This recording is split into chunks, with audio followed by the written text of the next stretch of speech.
بسم اللہ الرحمن الرحیم۔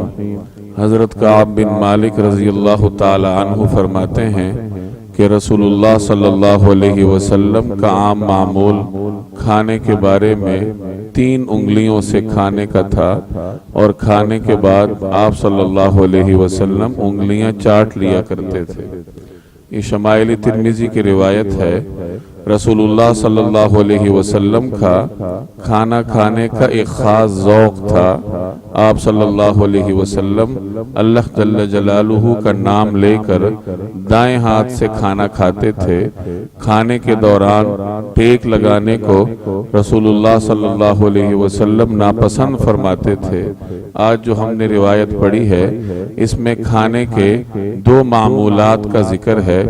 پہلے نمبر پر یہ کہ نبی کریم صلی اللہ علیہ وسلم 3 انگلیوں سے کھانا کھاتے تھے۔ کھانے کے دوران اگر انگلیاں زیادہ استعمال کی جائیں تو اس سے لقمے بڑے بنتے ہیں، اور بعض اوقات یہ حرص کی علامت بھی بن جاتی ہے۔ جتنی کم انگلیاں استعمال ہوں اتنا بہتر ہوتا ہے۔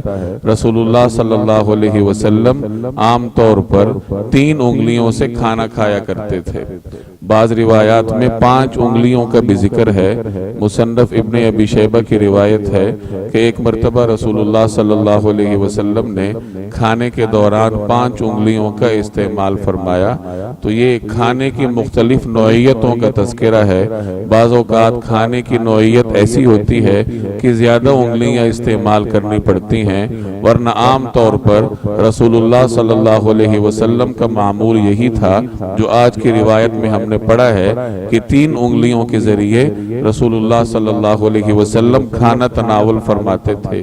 3 انگلیوں سے زیادہ استعمال کرنا بھی مناسب نہیں عام حالات میں، اور 3 انگلیوں سے کم استعمال کرنا بھی مناسب نہیں۔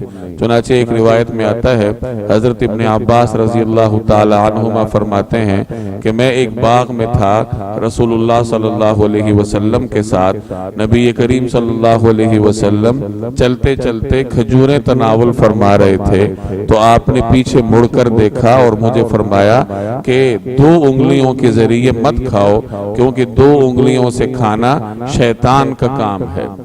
اگر 2 انگلیاں استعمال ہوں تو اس میں ایک طور سے تکبر بھی جھلکتا ہے، اس لیے بہترین نمونہ یہی ہے کھانے کے دوران 3 انگلیوں کا استعمال کیا جائے۔ دوسری عادت جو اس روایت میں بیان ہوئی ہے وہ انگلیاں چاٹنے کی ہے۔ رسول اللہ صلی اللہ علیہ وسلم کھانے کے بعد انگلیاں چاٹ لیا کرتے تھے تاکہ کھانے کا کوئی ذرہ ضائع نہ ہو، اور بعض روایات میں رکابی یعنی پلیٹ چاٹنے کا بھی تذکرہ ہے کہ جب آدمی کھانا کھا کر فارغ ہو جائے تو اپنی انگلیاں بھی چاٹ لے اور جو برتن ہو اس کو بھی اچھے طریقے سے صاف کر لے۔ بعض روایات میں 3 مرتبہ کا بھی ذکر ہے کہ رسول اللہ صلی اللہ علیہ وسلم کھانا کھانے کے بعد 3 مرتبہ انگلیاں چاٹ لیا کرتے تھے تاکہ کھانے کا کوئی بھی ذرہ انگلیوں پر باقی نہ رہ جائے۔ اور بعض روایات میں نبی کریم صلی اللہ علیہ وسلم کے انگلیاں چاٹنے کی ترتیب کو بھی بیان کیا گیا کہ آپ صلی اللہ علیہ وسلم پہلے درمیان والی انگلیوں کو چاٹ لیا کرتے تھے، اس کے بعد شہادت والی انگلی کو، اور اس کے بعد انگوٹھے کو چاٹنا جناب رسول اللہ صلی اللہ علیہ وسلم کا معمول تھا۔ کھانا کھانا انسان کی بنیادی ضروریات میں سے ہے۔ اگر کھانے کے دوران نبی کریم صلی اللہ علیہ وسلم کی سنتوں کو پیش نظر رکھا جائے تو ضرورت بھی پوری ہوتی ہے اور اس کے ساتھ ساتھ اجر بھی مل جایا کرتا ہے۔ اللہ تبارک و تعالی مجھے اور آپ کو عمل کرنے کی توفیق عطا فرمائے۔